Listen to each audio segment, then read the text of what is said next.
Glenn, say liar, liar, pants on fire. If someone breaks a promise or tells a lie, their pants are supposed to catch on fire.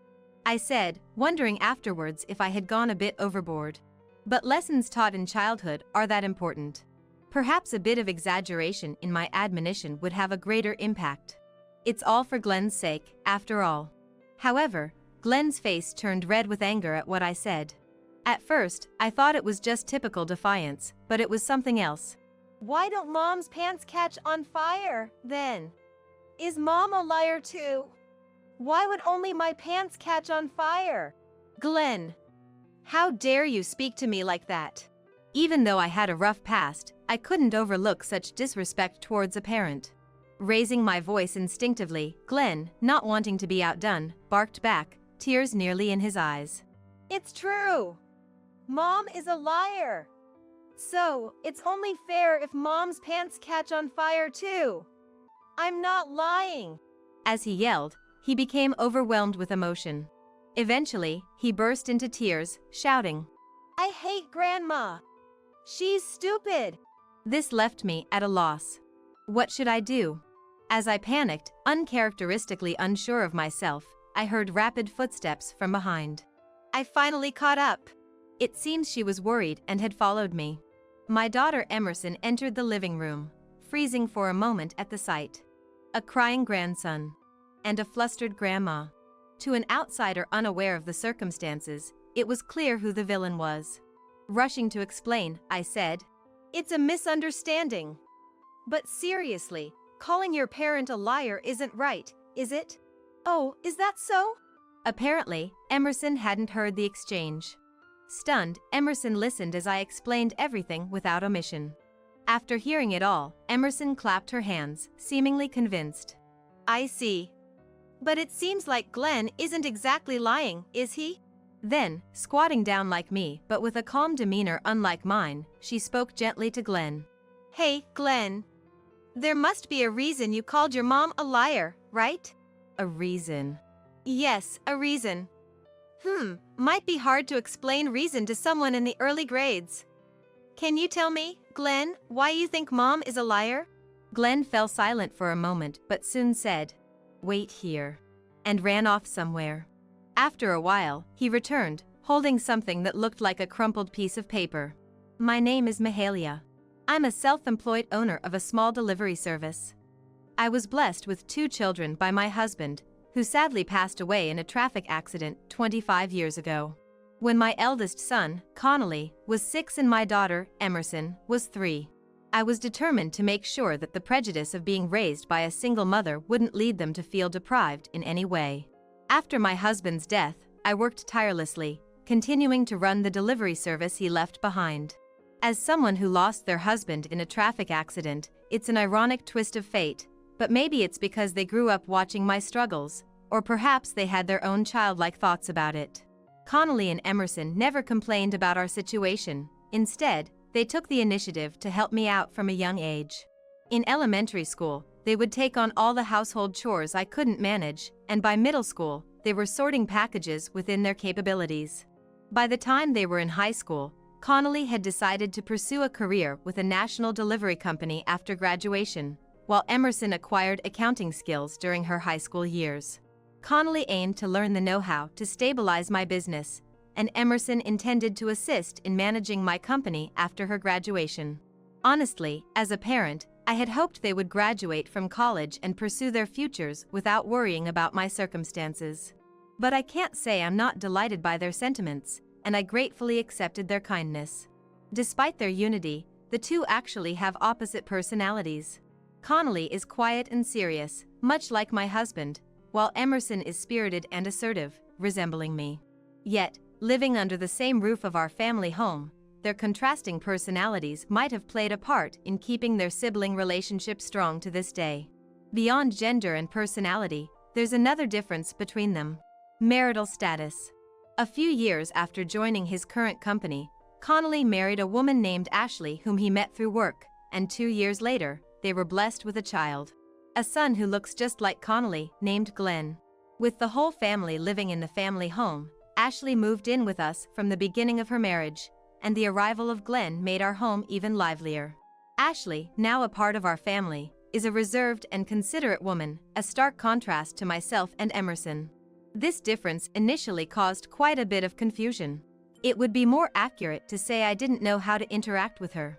However, that feeling of awkwardness quickly dissipated because she took initiative in household chores and worked hard. Ashley and Emerson call each other by nicknames and get along well.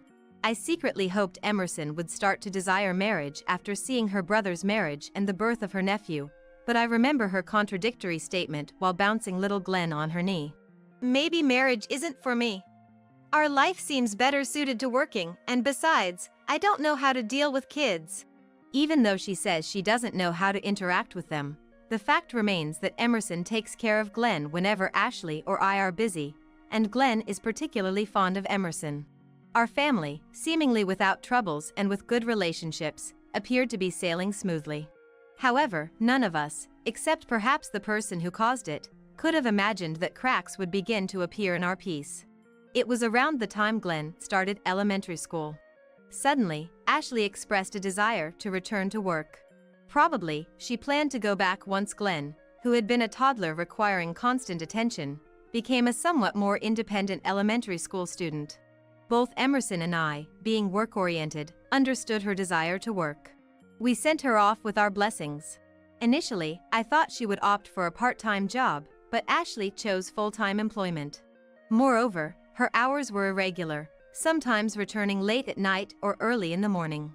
Ashley had been the one to take the lead on household chores, but with her working, Emerson and I had to take over those responsibilities.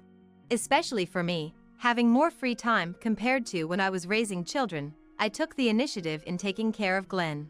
I wonder if Ashley is okay. Emerson would sometimes express concern for her brother's family.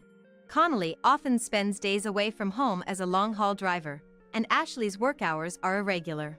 Even though we're taking care of the household chores and looking after Glenn, there's probably worry about whether these factors might cause a rift in the family dynamics. It'll be fine. Ashley is a good wife, and she does come home, after all. That's true, but... Even though Emerson's response was vague, I understood what she was implying. She suspected Ashley might be having an affair. Don't worry. Living with in-laws can be stressful, and she's probably just venting at work. I wouldn't know, though, having never experienced it myself. I tried to laugh it off, but it seemed Emerson's suspicions didn't clear up. She gave a non-committal, maybe, in a way that was unlike her. Emerson's bad feeling turned out to be true a few weeks later, in an unexpected revelation. That day was the start of Connolly's month-long business trip out of state, a trip that had been planned in advance. Coincidentally, Ashley also had a work trip scheduled for 2 nights and 3 days starting the same day. Emerson was openly suspicious, but I thought it was just a coincidence and didn't worry too much about it. In fact, I was more concerned about Glenn, since it was the first time both parents would be gone for such a long period.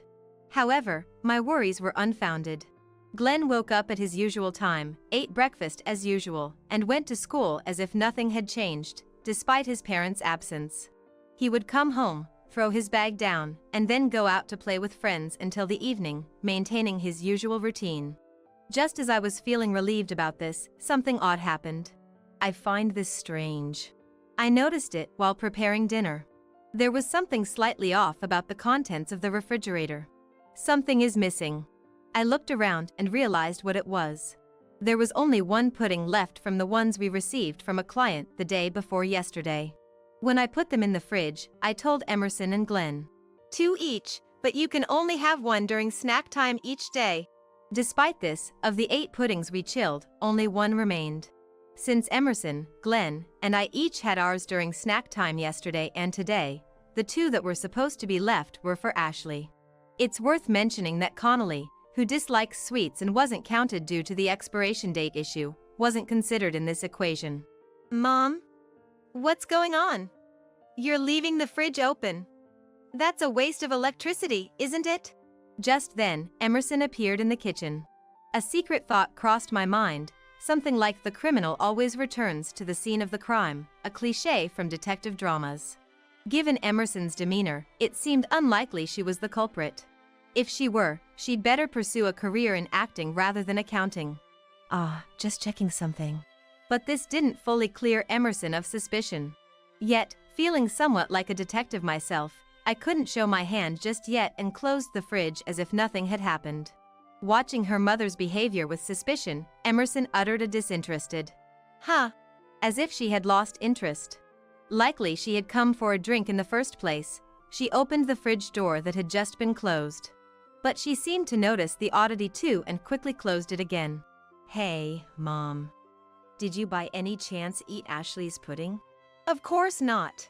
I raised my voice, forgetting for a moment that I had even suspected Emerson. With her eyebrows furrowed, Emerson seemed to have only meant it as a check. "No need to get so defensive. I was just asking." "Right, sorry. But that means..." This behavior suggested Emerson likely wasn't our culprit. That left only one possible suspect. At that moment, I felt a gaze on me. Turning around, there was Glenn, peeking out from behind something. Politely enough, he had a bit of pudding residue at the corner of his mouth, which hadn't been there when snack time ended. Our eyes met. As soon as our gazes crossed, Glenn dashed off like a scared rabbit. Convinced I had found the perpetrator, I immediately gave chase. "Hey, Glenn! Wait up!" What ensued was a chase. But it was ultimately a child against an adult. Soon, the little escapee was cornered in a corner of the living room. "Glenn, don't you have something to say before you try to run?" Glenn was silent, looking for an escape but finding none. "Glenn, you ate Mom's pudding, didn't you?" "I did not," he denied fervently, unaware of the incontrovertible evidence on his face. "Don't lie. You've got pudding on your mouth." In a panic, he tried to wipe away the evidence. Such honest reactions are, perhaps, characteristic of children. But that didn't mean it was excusable. I squatted down to look Glenn in the eye, making as scary a face as possible without making him cry, and admonished him. "Glenn, say liar, liar, pants on fire. If you break promises or tell lies, everyone's pants will catch on fire," I said, thinking afterwards maybe I had gone a bit too far. But I've heard that lessons in childhood are important. Perhaps a bit of exaggeration might have a bigger impact. It's all for Glenn's sake. However, for some reason, Glenn's face turned red with anger. I thought it was just typical defiance at first, but it wasn't. "Then why don't Mom's pants catch on fire? Is Mom a liar too? Why should only my pants catch on fire?" "Glenn, how dare you speak to your parent like that?" Even for someone with my past, I couldn't overlook such disrespect towards a parent. Raising my voice unintentionally, Glenn, not wanting to be outdone, barked back with tears nearly in his eyes. "It's true. Mom is a liar. So, it only makes sense if Mom's pants catch on fire too. I'm not lying." As he yelled, he became overwhelmed with emotion. Eventually, he burst into tears, shouting, "I hate Grandma. She's stupid. Look what you've done, Mom. You've made Glenn cry." It seems Emerson was concerned and had followed. Entering the living room with a teasing tone, Emerson caught up. "It's a misunderstanding. But really, calling your parent a liar isn't exactly nice, is it?" "True. But it seems like Glenn isn't exactly lying either, is he?" Squatting down like me, but in a calmer manner, she gently addressed Glenn. "Hey, Glenn. There must be a reason you called Ashley Mom a liar, right?" "A reason?" "Yes, a reason." Might be hard to explain reason to someone in the early grades. Can you tell us, Glenn, why you think Mom is a liar, to me or Grandma?" After a moment of silence, Glenn quickly said, "Wait here," and ran off. He returned after a while, holding something that looked like a crumpled piece of paper. "What's that?" At first glance, it looked like nothing more than trash. Still half crying, Glenn carefully unfolded it, and what appeared made us even more puzzled. "Is this Ashley's work schedule?" Yes, it was indeed Ashley's genuine work schedule. From last month. How this connected to being called a liar wasn't immediately clear. "Wait a second. Could this mean..." Emerson seemed to realize something right away. And Glenn, understanding that his message had been conveyed, nodded vigorously several times. Mom, these red days marked off were when you said you were going to work. These are days off, right? Days off mean no work, right? That's right. You figured it out, Glenn. Emerson hugged a still nearly tearful Glenn tightly. Calmed by the embrace, Glenn smiled slightly in her arms. I stood there, stunned, as if left behind. No, maybe my brain was refusing to comprehend. Continuing over Emerson's shoulder, Glenn spoke. Grandma, I'm not lying, okay? Sometimes Mom talks on the phone with someone I don't know and then goes out to meet them. I overheard it. Even this business trip, she packed her bag with lots of pretty clothes and seemed really excited. Mom, this. Damn, just as Emerson predicted. I guess I still have a lot to learn. Frustrated, I instinctively cradled my head in my hands. Having taken over as the manager in place of my husband and determined not to be underestimated because I'm a woman, I thought I had honed my ability to judge people over decades. But it seems Ashley was the clever one this time. Even if Ashley is having an affair as Glenn suggests, there's honestly nothing we can do about it now. The only evidence we have is the word of young Glenn.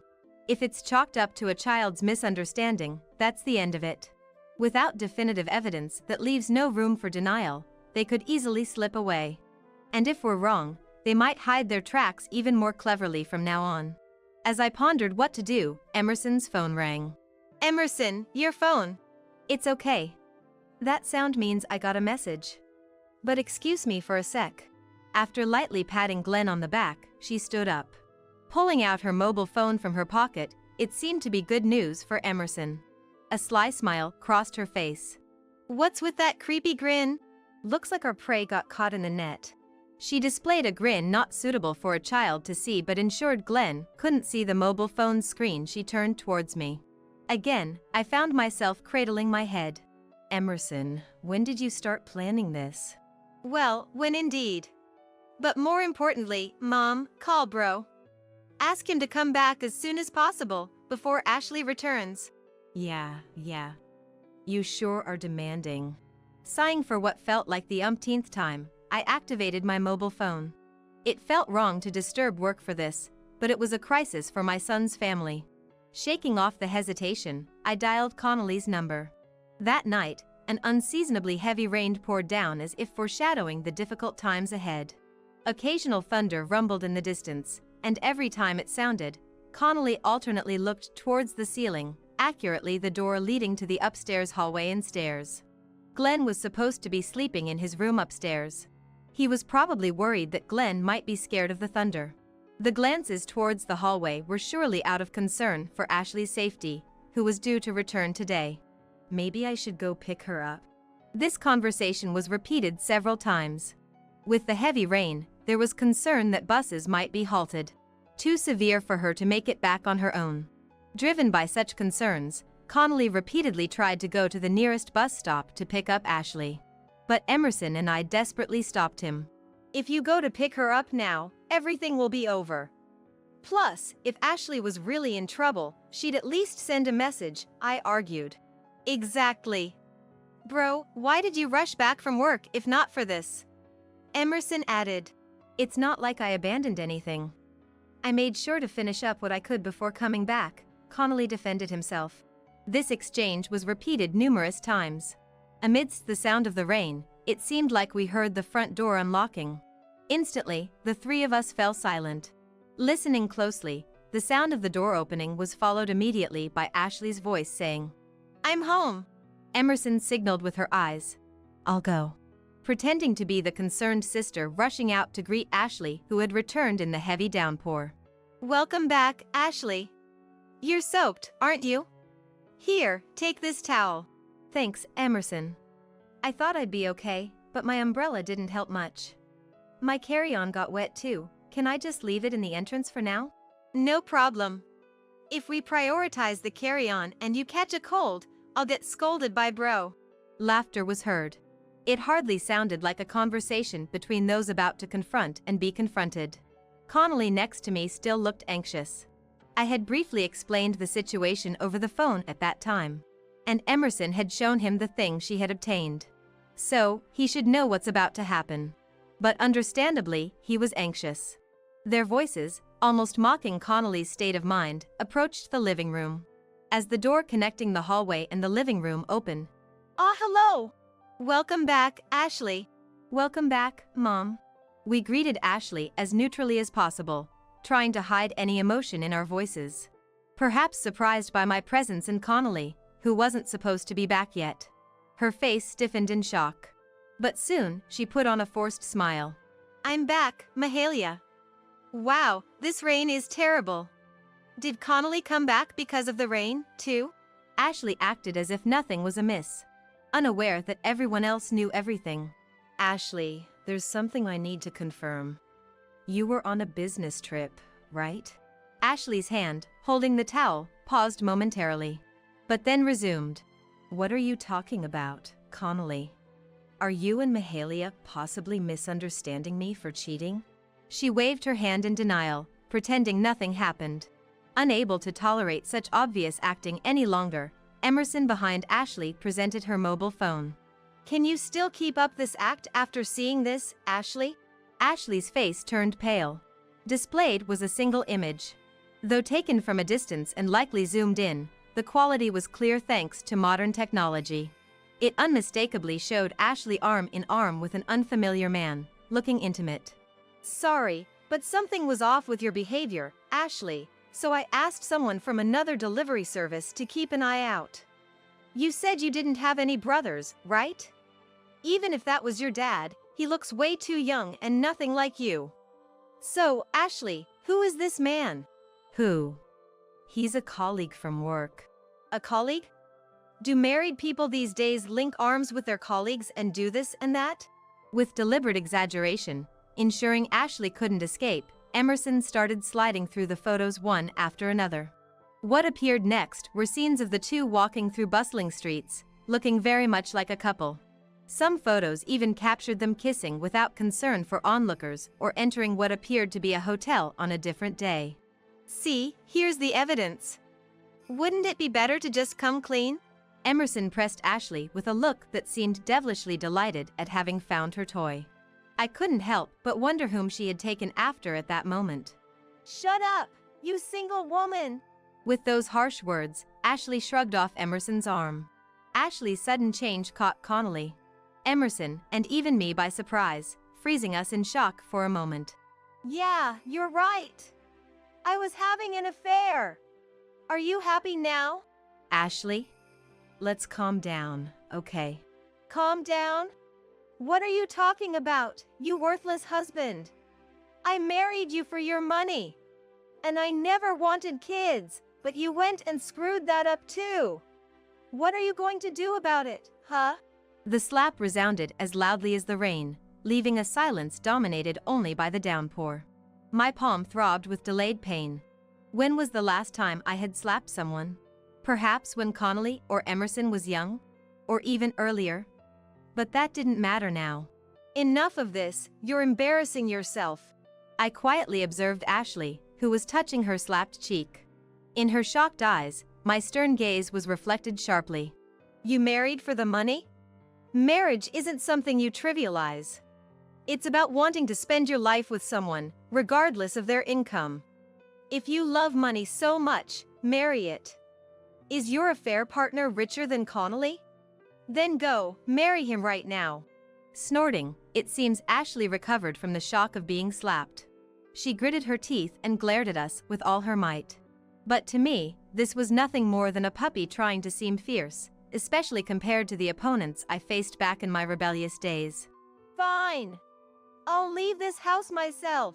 With those words, Ashley threw the towel she was holding and stormed out to the hallway. Soon after, the front door was slammed shut, as loudly as the rain. The living room returned to a state where only the sound of rain prevailed. Emerson, who had remained silent until now, finally spoke. Bro. Perhaps worried that her well-intentioned actions had inadvertently hurt her brother more than expected. Tentatively, she reached out to Connolly, who quietly stood up from the sofa. Sorry, Emerson, Mom. I'm going to my room.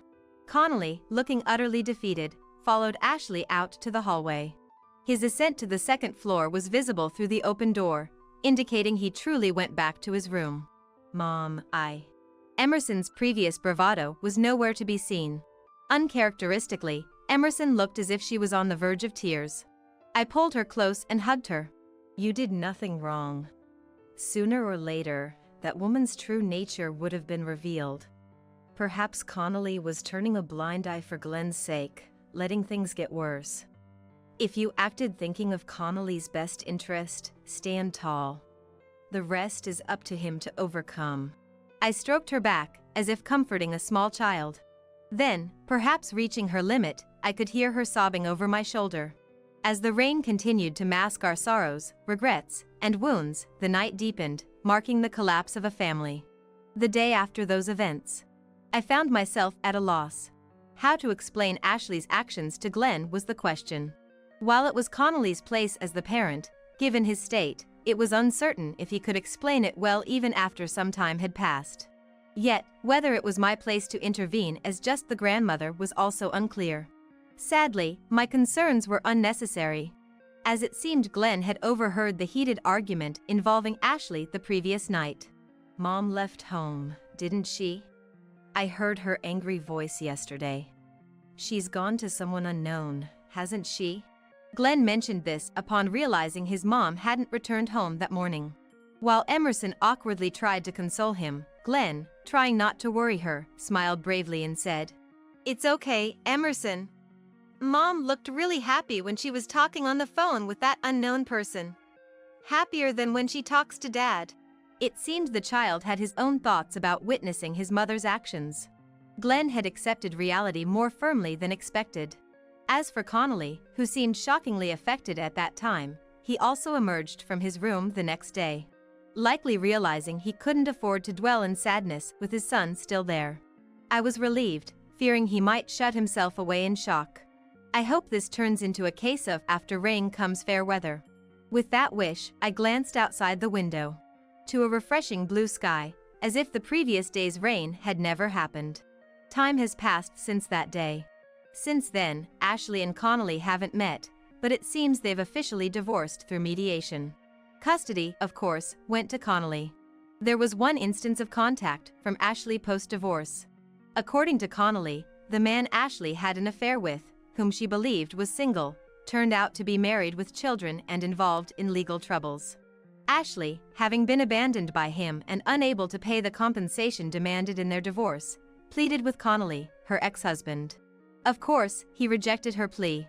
After the incident, Connolly resigned from his job and joined the company I run, despite it offering a significantly lower salary. He said he wanted to spend more time with Glenn. Though the reason involves my dear grandson, I have no intention of spoiling them. Our small company, now a trio, continues its modest operation, yet feels livelier than before. Seeing what happened to Bro makes me think I'm better off working, Emerson remarked. Don't say that. That was just a case of choosing the wrong partner. Marriage can be good, depending on the situation. Connolly responded without pausing his computer work. That's because you're a man. For women, it's usually about when they'll do the housework, when they'll have kids, and all the nagging from everyone around them. Just let them say what they want. Hey, Emerson, you've stopped working. Reminded, she resumed working with a childlike yes, and started moving her hands again. Then, the hurried footsteps of a child approached. Grandma, I've finished folding the clothes. Is that so? Thank you, Glenn. As I patted the head of my approaching grandson, he smiled back happily. Like Connolly and Emerson in their youth, Glenn helped with house chores when he had no plans with friends. Well, Glenn has worked hard. Connolly, why don't you take a break with Glenn? That's unfair. I want a break too. You've been all talk since a while ago. Your break is still far off. How mean! Emerson started to fake cry.